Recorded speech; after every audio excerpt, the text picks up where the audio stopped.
जैसे बिल्कुल। ओके। अब आता है अवधि ज्ञानी और मनःपर्यव ज्ञान में क्या अंतर है।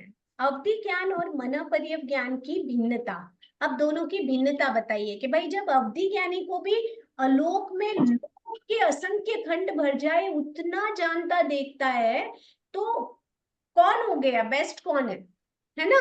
तो यहाँ पे कंपैरिजन बताया गया है कि जो भिन्नता होती है इन चारों में, विशुद्धि की अपेक्षा से, यानी किसका क्षायोपश्मिक ज्ञान ज्यादा है या किसका बहुत बेटर है, और क्षेत्र की अपेक्षा से कितने क्षेत्र तक को जानता देखता है, दोनों कंपैरिजन चल रहा है। और स्वामी, इसका स्वामी कौन हो सकता है, मतलब अवधि ज्ञान किसको हो सकता है, मनःपर्यव ज्ञान किसको हो सकता है, और विषय भेद, उनमें विषय का भेद क्या है। ठीक है। तो विशुद्धि की अपेक्षा से बताया जाता है कि अवधि ज्ञानी जिन मनोद्रव्यों को जानता है उन्हीं को मनःपर्यव ज्ञानी विशुद्धतर जानता है। अब ये ऋजुमति मनःपर्यव ज्ञानी भी होगा ना, तो वो भी अवधि ज्ञानी से एक्स्ट्रा ऑर्डिनरी जानेगा, इतना विशुद्धतर होता है। और उससे ज्यादा विशुद्ध किसका हो गया, विपुलमति का हो गया। लेकिन अवधि ज्ञानी से भी विशुद्धतर कौन जा रहा है, कौन जान रहा है, ऋजुमति। हाँ, ऋजुमति मनःपर्यव ज्ञानी, है ना। ज्ञानी। तो यहाँ पे ये डिफरेंस बताया है। इसे एक उदाहरण के माध्यम से समझाते हैं। जिस प्रकार ये फिजिशियन वाला मैंने एग्जांपल आपको बताया, तो ये यहाँ पे भी लगता है वैसे ही होता है कि एक फिजिशियन देखता है और एक स्पेशलिस्ट देखता है, दोनों में डिफरेंस तो होगा ही ना, है ना डिफरेंस, तभी तो हम स्पेशलिस्ट के पास जाते हैं। तो ये वाला डिफरेंस है। अवधि ज्ञानी जो हो गया वो फिजिशियन हो गया, नॉर्मल फिजिशियन, और जो मनःपर्यव ज्ञानी हो गया वो कौन हो गया, स्पेशलिस्ट हो गया। क्योंकि वो मन के द्रव्यों मनोवर्गणों को ही पकड़ पा रहा है, केवल मनोवर्गणा को। और जो अवधि ज्ञानी होता है तो वो तो सारी चीजें देख रहा है, जान रहा है, बाकी भी बातें जान रहा है, कर रहा है ना। तो उस अपेक्षा से क्षेत्रकृत भेद, अवधि ज्ञानी अंगुल के असंख्यातवें भाग से लेकर समग्र लोक को जानता है। मनःपर्यव ज्ञानी का क्षेत्र कितना है, हमने क्या पढ़ा, मनुष्य से अढ़ाई द्वीप। अढ़ाई द्वीप में रहे हुए, अढ़ाई द्वीप के अंदर रहे हुए वो भी ये संग सारे होंगे ना। पर्याप्त होना, है ना। वो पंचेन तो सारे लोक के जानेगा ना। रेखा जी, सारे लोक के रूपी द्रव्यों को देख पाएगा ना वो। मनःपर्यव ज्ञानी हाँ। नहीं, सिर्फ अढ़ाई द्वीप के मनुष्य और तिर्यंश के मनोगत भावों को ही जानता देखता ऐसे ही जानते हैं। है। अवधि ज्ञानी जो है वो जानता देखता है। समस्त रूपी वो भी द्रव्यों को जानता है। ऐसा ही होता है, क्योंकि जो अनुत्तर विमान में देवता होते हैं उनके पास अवधि ज्ञान होता है, मनःपर्यव ज्ञान नहीं। अच्छा। अनुत्तर नहीं। विमान के देवता जो होते हैं उनको वो स्वाध्याय करते रहते वो हैं। जहां पे भी उनको कभी डाउट आता है, तो जहां पे तीर्थंकर विराजमान होते हैं वहां पे अपने मानसिक पुतलों के द्वारा मन में स्मृति करते हैं और अपना क्वेश्चन भेजते हैं। तो केवल ज्ञानी तो सब जानते हैं, तीर्थंकर तो सब जानते हैं। तो वो जो तीर्थंकर होते हैं उनके भाव मन नहीं होता है, द्रव्य मन होता है। तो वो वर्गणाओं को पकड़ते हैं, उन वर्गणाओं को, तो वो वर्गणाएं वो जान जाते हैं। कौन जान जाते हैं, अनुत्तर विमान के देवता। तो उनको आंशिक आंसर मिल जाता है, मानसिकता से ही, मन ही मन में। ठीक है। क्यों, क्योंकि जो तीर्थंकर होते हैं मनोद्रव्य की वर्गणाओं को पकड़ते हैं ना, तब उनका एक आकार बनता है, मतलब वो समझ जाते हैं कि इसका आंसर ये है। तो ऐसे अनुत्तर विमान के देवता का जो डाउट क्लियर होता है ये आगमों में आता है, भगवती में है अभी भी, मतलब दो उद्देश्य तीन चार जो भी। उमर। हाँ। तो ऐसे जो क्षेत्र होता है अवधि ज्ञानी का, अंगुल के असंख्यातवें भाग से लेकर समग्र लोक तक को जानता देखता है। क्योंकि अवधि ज्ञानी, तो हमने क्या पढ़ा था अवधि ज्ञानी का, कि अलोक में भी लोक के असंख्य भर भर जाए उतने तो उनको भी को जानता देखता है, सबको जान रहा है। लेकिन मनःपर्यव ज्ञानी का क्षेत्र कितना हो गया, अढ़ाई द्वीप में रहे हुए वो भी कौन होगा, संगी होना, मनुष्य। व्याप्त होना, मनुष्य। पंचेंद्रिय होना, मनुष्य या तिर्यंच जो भी है, मनुष्य हो या तिर्यंच हो, लेकिन संगी होंगे, पर्याप्त होंगे, और पंचेंद्रिय होंगे, उन्हीं के मनोगत भावों को जान पाएंगे। और वो भी डाउट वाले नहीं, आधे चिंतन वाले नहीं, जिन मनोवर्गना के एक आकार बनते हैं, द्रव्य मन को ही जान पाते हैं, भाव मन को नहीं जान पाते, कभी भी याद रखिए, क्योंकि उनका विषय क्या है, मूर्त है ना। ये सारे डाउट याद रखिए, ये क्लियर होने चाहिए, आगे काम आएंगे आपको, फिर डाउट नहीं रहेगा। स्वामीकृत भेद यानी कौन, अवधि ज्ञानी किस, अवधि ज्ञान किसको हो सकता है, मैंने पहले ही बताया था, संयमी, संयमा, संयता, संयमा, संयमी और असंयमी सबको हो सकता है। मनोपर्यव ज्ञान किसको हो सकता है, मनोपर्यव ज्ञान केवल साधु को ही होगा। हमने पढ़ा ना मनोपर्यव ज्ञान का स्वामी कौन है, तो क्या था लास्ट में, वो भी रिद्धि संपन्न, अप्रमत्त अवस्था वाला होना, रिद्धि संपन्न होना, उसी को हो सकता है। ठीक है, आता है विषयकृत भेद। अवधि ज्ञानी का विषय रूपी द्रव्य उनके पर्याय है, और मनोपर्यव ज्ञानी का विषय उनका अनंतवा भाग है, क्योंकि मनोपर्यव ज्ञानी तो लिमिटेड ही देख रहा है ना, सिर्फ मनोगत भावों को ही देख रहा है ना, लेकिन अवधि ज्ञानी तो आलोक में लोक के असंख्य खंड भर जाए उतने क्षेत्र को जानता देखता है, तो उसका तो ज्यादा ही होगा ना, और ज्यादा होगा ना। तो इस अपेक्षा से विषयकृत भेद भी जो रूपी द्रव्य है उनके पर्याय है, तो जो मनोपर्यव ज्ञान है वो और कम हो जाता है। ठीक है, अब छठे गुण स्थान साधु नहीं देख सकते क्या रेखा जी? क्या सातवें गुण स्थान में आने के बाद ही देख सकते हैं ना मन प्रयोज्ञानी। प्राप्ति होती है सातवें गुण स्थान में, कभी भी याद रखिए, आहारक लब्धि है जैसे, तो प्राप्ति सातवें गुण स्थान में होती है, लब्धि का प्रयोग छठे गुण स्थान में होता है। तो छठे गुण स्थान में भी मनोपर्यव ज्ञान तो होता ही है, लेकिन प्राप्ति जब होगी ना, कोई भी रिद्धि की प्राप्ति एक अप्रमत्त अवस्था होती है ना, वो समय में उनको वो कुछ कुछ जो रिद्धियां लब्धियां होती है ना, वो ऐसे अप्रमत्त अवस्था में, जैसे आहारक लब्धि है ना, और जैसे मनोपर्यव ज्ञान है, ये सब सातवें गुण स्थान में मिलते हैं, छठे गुण स्थान में रह सकते हैं, ऐसा नहीं कि नहीं रहते, रहते ही हैं, बट वो मिलते सातवें में है। ठीक है, आगे बढ़े, केवल ज्ञान। सुमन जी कुछ पूछना है, हैंड रेज है। मैं पूछ रही थी, जैसे मतलब ये मन ज्ञानी जो है मनोगत भावों को पढ़ता है, तो वो जैसे देवता के मनोगत भावों को फिर नहीं पढ़ पाता है, क्योंकि देवगति। एरिया हो गया ना, अवधि हाँ, ज्ञान, वही तो पूछ रही हूँ। अवधि ज्ञानी जान पाएगा। हाँ, मैं भगवती पढ़ रही थी, उसमें लिखा है कि कुछ अवधि ज्ञानी होते हैं जो देवता को ही जान पाते हैं, उनके विमानों को नहीं जान देख पाते हैं। तो कुछ अवधि ज्ञानी होते हैं जो विमान को देख पाते हैं, देवता को नहीं देखते हैं। कुछ होते हैं दोनों को देखते हैं, कुछ होते हैं जिनको दोनों ही नहीं दिखाई देते हैं। मतलब ऐसे अवधि ज्ञान के भी बहुत सारे तो भेद। मतलब मनुष्य तो मनुष्य क्षेत्र में जैसे जो हाँ, तिर्यंच है, संगीत जंतर तिर्यंच, और वो उनके देव है मनोगत उनको, भावों को पढ़ पाएंगे, क्या पर देवता और नारद जंतर के और मनो एक मिनट, सुमन जी का कंप्लीट करने दीजिए कविता जी, फिर आप कर लेते हैं। हाँ, मैंने जो मनुष्य क्षेत्र में संगीत तिर्यंच है, उनके मनोगत भावों को पढ़ सकते हैं वो, पूरा अड़ाई हैं। द्वीप, और अड़ाई द्वीप हाँ, क्षेत्र, जहां जहां संगी मनुष्य मतलब और संगी तिर्यंश है, अड़ाई द्वीप के अंदर अंदर, और नीचे कहाँ तक, रत्न प्रभा की 1000 योजन। क्यों लिया, क्योंकि हाँ। वहां महाविद्या की 2 विजया गई हुई है, वहां पे भी मनुष्य है ना। ऊपर क्यों लिया, तो इस चक्र तक, उनका लिमिटेशन वहीं तक है ना, ऊपर अब जो। कोई देवता यदि कोई मनुष्य क्षेत्र में आए, हाँ तो फिर उनके मनोगत भावों को वो उस समय पढ़ सकते हैं। हाँ, क्यों नहीं पढ़ सकते हैं, जान सकते हैं। मतलब इस उनका एरिया में जितने क्षेत्र, हैं उन्हीं के एरिया पढ़ उतना सकते ही हैं। हो गया, हाँ, एरिया उतना ही हो गया, है ना। ओके, ये ठीक है। आपको द्रव्य क्षेत्र काल भाव याद रखना पड़ेगा, है ना।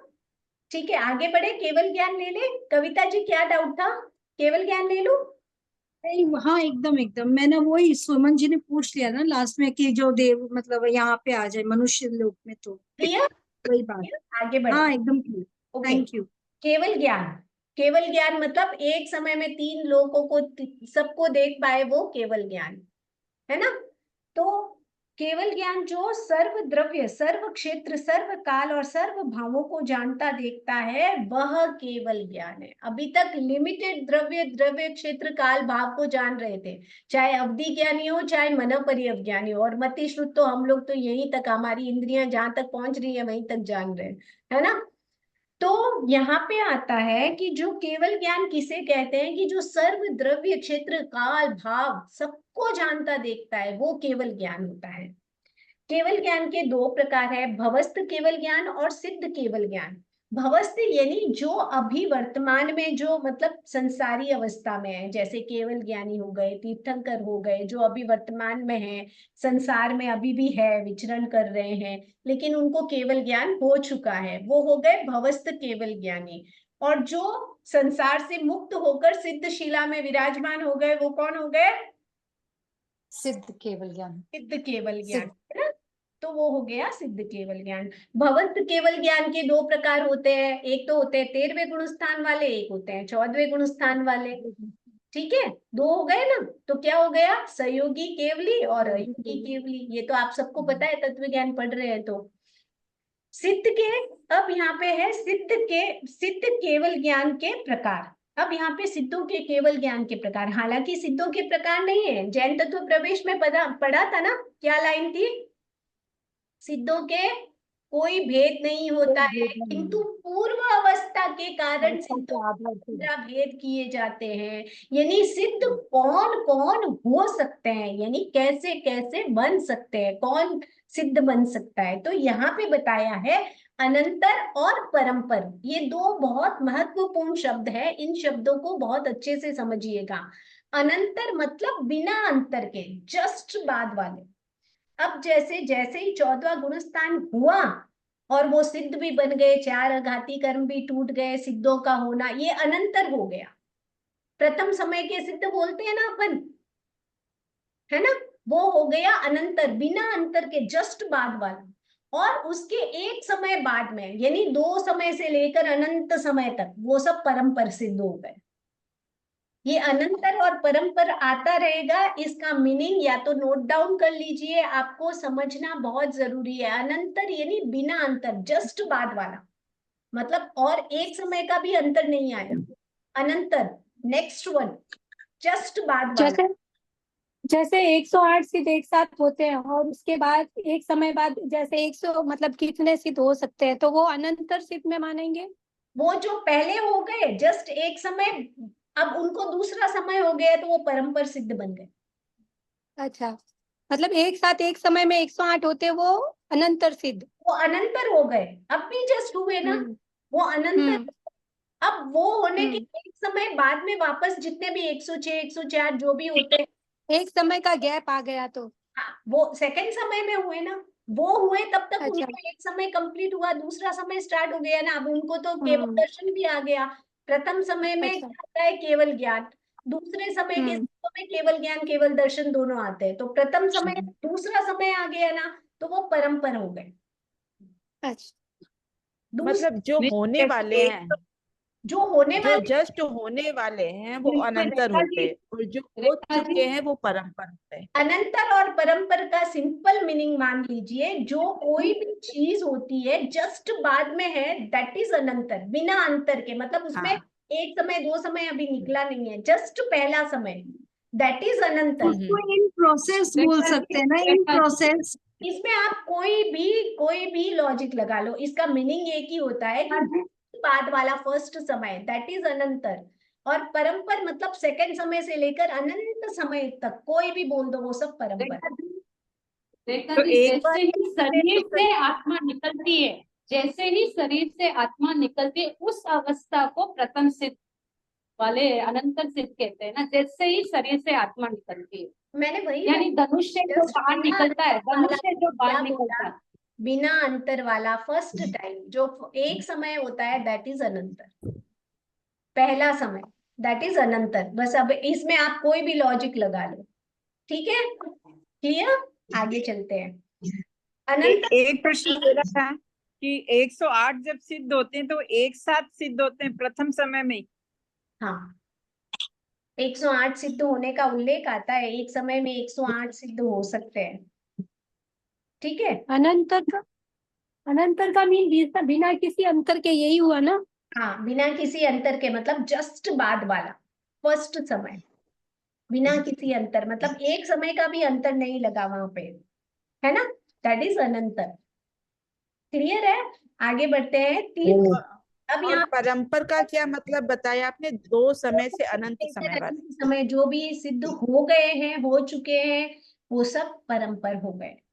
ठीक है, अप्रथम समय के जो सिद्ध होते हैं वो भी तो परंपर ही होते हैं ना। बात अप्रथम समय। पिताजी, आप बुक हाँ कैसे पढ़ोगे, आप कंफ्यूज हो जाओगे, तो इसीलिए मैंने खोल के डिटेल में ही समझा दिया। अप्रथम समय मतलब प्रथम समय को छोड़कर बाकी के सारे, मतलब 2 से अनंत काल तक जो भी ले लो, वो सब सिद्ध परंपर सिद्ध हो गए। ये सब हो गए। आगे बढ़ते हैं। तीर्थ सिद्ध जो श्रवण संघ में दीक्षित होकर मुक्त होते हैं, यानी तीर्थ की स्थापना के बाद में जो तीर्थ में दीक्षित होते हैं और वहां मुक्त होते हैं, वो तीर्थ सिद्ध कहलाते हैं।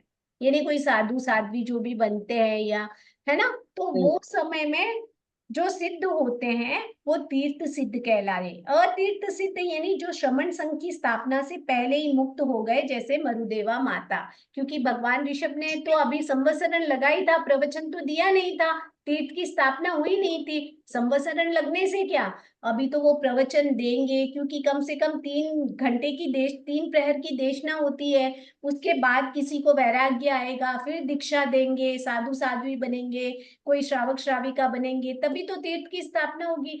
तब तो तीर्थ की स्थापना हुई नहीं थी अभी तक, तो पहले ही मरुदेवा माता सिद्ध हो गई, तो वो अतीर्थ सिद्ध। यानी ऐसे अतीर्थ सिद्ध का ऐसे भी आता है कि तीर्थ की स्थापना नहीं हो या तीर्थ का विच्छेद हो जाए, तो वो स्थिति में भी जो सिद्ध होते हैं अतीर्थ सिद्ध।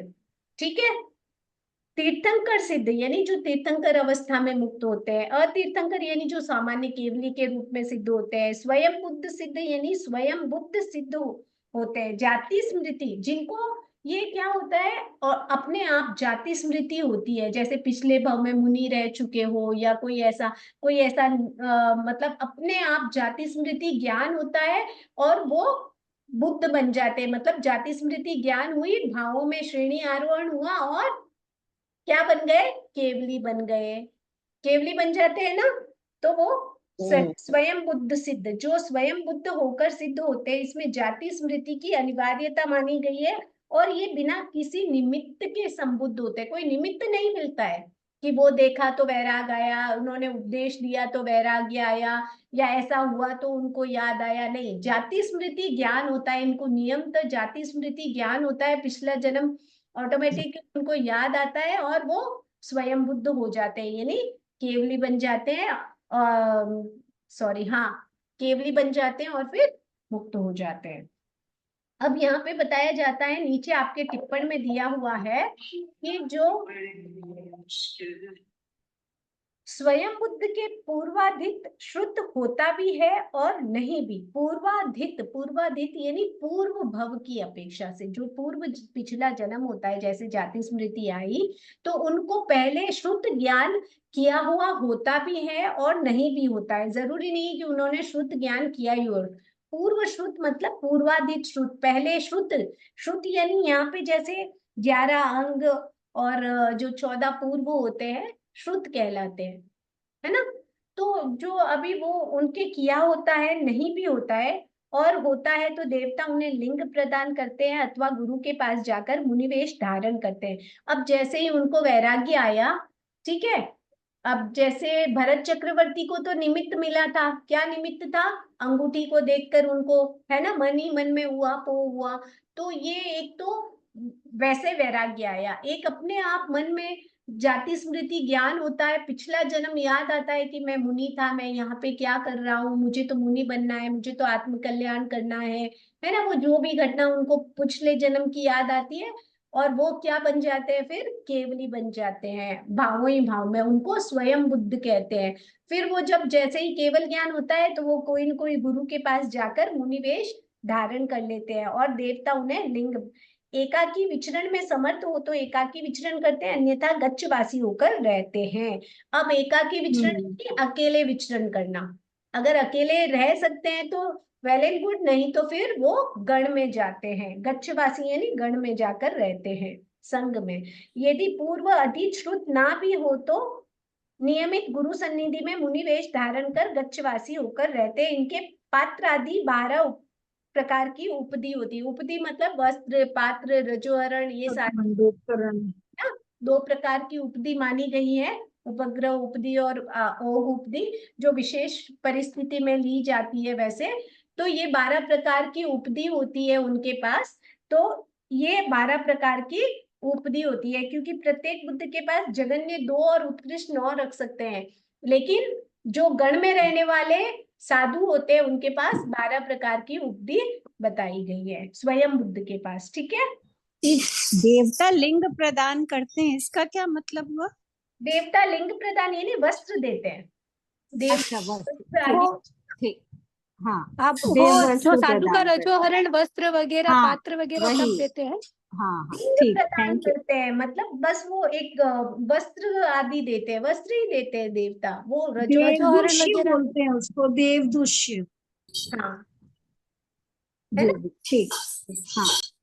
अब आता है स्वयं बुद्ध हो गया, प्रत्येक बुद्ध। प्रत्येक बुद्ध इसमें निमित्त मिलता है, या तो कोई निमित्त मिलता है या उपदेश, ऐसे होते हैं। तो यहाँ निमित्त या उपदेश से होता है ना, तो ये प्रत्येक बुद्ध कहलाते हैं। अब ये प्रत्येक बुद्ध जो होते हैं, नियमतः इनको कोई न कोई बाहरी निमित्त मिलता है या किसी के उपदेश से प्रतिबुद्ध होकर ये बनते हैं। तो प्रत्येक बुद्ध जो होते हैं किसी बाह्य निमित्त से प्रतिबुद्ध होते हैं। प्रत्येक बुद्ध के नियमतः श्रुत पूर्व अधीत होते हैं, यानी पिछले जन्म में उनको श्रुत का ज्ञान होता है। और वो कितने श्रुत का ज्ञान होता है? कम से कम जगन्य 11 अंग और उत्कृष्ट भिन्न 10 पूर्व के ज्ञाता होते हैं, यानी 14 पूर्व होते हैं ना, उनमें कम से कम कुछ कम 10 पूर्व होना। और 11 अंग, 11 अंग कौन से हैं? आचारांग, सूत्र कृतांग, स्थानांग, जो अपन बोलते हैं ना 11 अंग मूल अंग होते हैं, उनका ज्ञान होना नियमतः उनको होता ही होता है। ठीक है, पिछले जन्म में उनको ये श्रुत पूर्व अधीत होते हैं।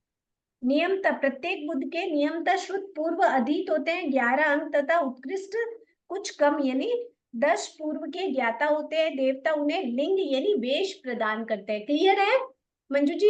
वेश यानी वस्त्र प्रदान करते हैं। हाँ हाँ हाँ, क्लियर हो गया, थैंक यू। कदाचित लिंग रहित भी होते हैं, यानी अछेल भी रह सकते हैं। जरूरी नहीं है कि वो वस्त्र ले ही ले, अछेल भी रह सकते हैं। इनके उपदी जगन्य 2 उत्कृष्ट वस्त्र को छोड़कर 9 प्रकार की होती है। और ये वाले जो नीचे टिप्पण में इनका आया है विस्तार, ये परफेक्टली याद रखिएगा। आपके 6th भाग में जब ओरल एग्जाम होता है तो पूछा जा सकता है। और ऐसे भी आपको ये चीजें याद होनी चाहिए कि प्रत्येक बुद्ध किसे कहते हैं। प्रत्येक बुद्ध 10 प्रत्येक बुद्ध हुए, उनके उल्लेख आता है, मैंने अभी कहीं पढ़ा था, शायद उत्तराध्ययन में पढ़ा था। बुद्ध बोधित सिद्ध, दूसरों से बोध प्राप्त कर जो प्रतिबुद्ध होते हैं उन्हें बुद्ध बोधित कहते हैं, उपदेश आदि से या कोई हाँ, भिन्न भिन्न 10 पूर्व का क्या भिन्न मतलब हुआ? मतलब भिन्न कुछ 10, कम, कुछ कम। भिन्न मतलब कुछ कम। अच्छा, ठीक। स्त्री की शरीर रचना में जो मुक्त होते हैं स्त्रीलिंग सिद्ध, न पुरुषलिंग यानी पुरुष की शरीर रचना में जो सिद्ध होते हैं, नपुंसक यानी कृत नपुंसक के रूप में जो मुक्त होते हैं, स्वलिंग मुनि वेश में मुक्त होते हैं। स्वलिंग यानी जैन धर्म का जो मुनि होता है उसे स्वलिंग सिद्ध कहते हैं, जैन मुनि वेश में। और अन्य वेश में अन्य सन्यासी आदि के वेश होते हैं ना, उनको अन्य लिंग सिद्ध कहते हैं। ठीक है, अन्य तीर्थ के वेश में मुक्त होने वाले हैं। अब ऐसा तो नहीं है जो जैन होगा वही मुक्त होगा, भगवान ने तो कहा है कि कोई भी मुक्त हो सकता है, तो अन्य लिंग भी मुक्त हो सकते हैं। नहीं, जैन साधुओं के अतिरिक्त अन्य जितने भी साधु होते हैं, तापस आदि परिव्राजक या जो भी होते हैं, वो भी मुक्त हो सकते हैं, यानी उनको भी भावों की विशुद्धि होने पर केवल ज्ञान हो सकता है। लेकिन यहाँ पे बताया जाता है कि जब भावों की विशुद्धि हुई और केवल ज्ञान हो गया और उनका बहुत लंबा आयुष्य है, तो फिर वो वही गुरु के पास आ जाते हैं और गुरु की सन्निधि में या एकाकी विचरण में समर्थ हो तो एकाकी विचरण, नहीं तो संग में आ जाते हैं। ऐसे आता है उल्लेख। ठीक है, जो ग्रह सिद्ध होते हैं, जो सिद्ध होते हैं उन्हें 5 महाव्रती होना जरूरी होता है। नहीं, यहाँ पे दिया ना, ग्रहलिंग सिद्ध, स्त्रीलिंग सिद्ध, स्त्री के वेश में सिद्ध होने वाले, ग्रहलिंग गृहस्थ अवस्था में मुक्त। क्या 5 महाव्रत धारण किया था मरुदेवा माता ने? क्लियर? जो लंबा आयुष्य निकालते हैं, जैसे केवल ज्ञान हो गया, भरत चक्रवर्ती को केवल ज्ञान तो हो गया, लेकिन उसका आयुष्य तो बहुत लंबा था, 84 लाख पूर्व का आयुष्य था, है ना। और वो राजा भी 77,000 वर्ष तक इतना रहा, उसके बाद में इतना रहा, तो उसने 1,000 वर्ष तक तो ऐसे मतलब 1 लाख वर्ष का संयम पर्याय था उसका भी, जैसे भगवान का था ना वैसे। तो ऐसे आता है उसमें भिक्षु रसायन, ग्रंथ रसायन में मैंने इस बार पढ़ा था। तो यहाँ पे भरत का पूरा एक वो डिटेल दिया हुआ था कि भरत ने इतने हजार वर्षों तक मतलब चक्रवर्ती रहा, इतने हजार वर्षों तक राजा बना रहा, इतने हजार वर्षों तक ये किया, फिर उसको जैसे ही केवल ज्ञान होता है तो फिर वो सब छोड़ छाड़ के कहाँ चला जाता है। यहाँ पे आता है कितने हजार, 35,000 रानियों ने दीक्षा ली थी, 10,000 राजा थे और 35,000 रानियां थी भरत चक्रवर्ती के साथ। तो वहां पे जाके दीक्षित होते, दीक्षित तो क्या केवल ज्ञान हो गया है, गुरु के बाद संघ में चले जाते हैं फिर। ठीक है, अन्य लिंग सिद्ध समझ में आ गया। जैन तीर्थ मुनियों के अलावा जो भी वेशधारी साधु आदि होते हैं वो सब मुक्त हो सकते हैं, उसी वेश में मुक्त हो सकते हैं। ग्रहलिंग यानी गृहस्थ वेश में मुक्त होने वाले, जैसे मरुदेवा माता ग्रह वेश में ही थी ना, घर के ही कपड़े, गृहस्थ मतलब गृहस्थ अवस्था में ही थी ना, वो तो साधु नहीं बनी हुई थी। गृहस्थ यानी जो श्रावक श्राविका आदि होते हैं गृहस्थ, या सम्यक भी जो भी होते हैं। एक सिद्ध मतलब एक समय में एक ही सिद्ध होते हैं, अनेक सिद्ध एक समय में अनेक जीव मुक्त होते हैं। परंपर सिद्ध केवल ज्ञान के अनेक, अप्रथम समय सिद्ध, द्वि समय, यावत अनंत समय सिद्ध, ये सब आ गए। 2 समय से लेकर अनंत समय तक के सारे सिद्ध इसी में परंपर सिद्ध में आते हैं। केवल ज्ञान का विषय है 4 भागों में बांटा गया है। द्रव्य क्षेत्र काल, मतलब द्रव्य की अपेक्षा से सब द्रव्यों को, काल की अपेक्षा से सब क्षेत्रों को, क्षेत्र की अपेक्षा से सब क्षेत्रों को, काल की अपेक्षा से भूत भविष्य वर्तमान सबको जानते देखते हैं ना, तो सब काल को, और भाव की अपेक्षा से सब भावों को। अब यहाँ पे सब भाव आएंगे क्योंकि ये केवल ज्ञान है, आवरण हट गया है पूर्ण रूप से। जितना क्षयोक्षमिक भाव होगा ना, कितना भी बड़ा क्षयोक्षम हो जाए, लेकिन थोड़ा सा भी छूटे छूट जाएगा, क्योंकि वो विषय केवल ज्ञानी का ही होगा। ठीक है, केवल ज्ञान का विषय सब द्रव्य और उसकी समस्त पर्याय है, वह अनंत है, शाश्वत है, अप्रतिपाती है और एक ही प्रकार का है। चाहे केवली को भी केवल ज्ञान हो, चाहे तीर्थंकर को केवल ज्ञान हो, चाहे ग्रह लिंग को केवल ज्ञान हो, चाहे अन्य तीर्थिक को केवल ज्ञान हो, केवल ज्ञान सबका एक जैसा होता है। यानी सबको मूर्त अमूर्त सारी वस्तुएं एक जैसी दिखेंगी। क्लियर? हाँ आरती जी कुछ कहना चाहेंगे, हाँ बोलिए। ये कालता के अंदर वो वर्तमान काल को भी देख सकते हैं ना, जैसे अवधि ज्ञानी तो वर्तमान को नहीं देख पाते, लेकिन ये तो देख पाते। नहीं देख सकते, मैंने बोला ना एक समय में 3 काल को जो जानता है वो है केवल ज्ञान। ठीक है, क्लियर हुआ? आज का हम यही रखते हैं। क्लियर? हम कल से परोक्ष ज्ञान, ये थोड़ा सा अच्छा समझने जैसा है, बहुत अच्छी डिटेल है इसकी, इसे हम थोड़ा सा अच्छे से समझेंगे। केवल ज्ञान तक आपका बहुत इजी था, सारे डाउट्स क्लियर? तो आज के लिए ओम अरम, जय जिनेन्द्र। जय जिनेन्द्र, कृतज्ञ।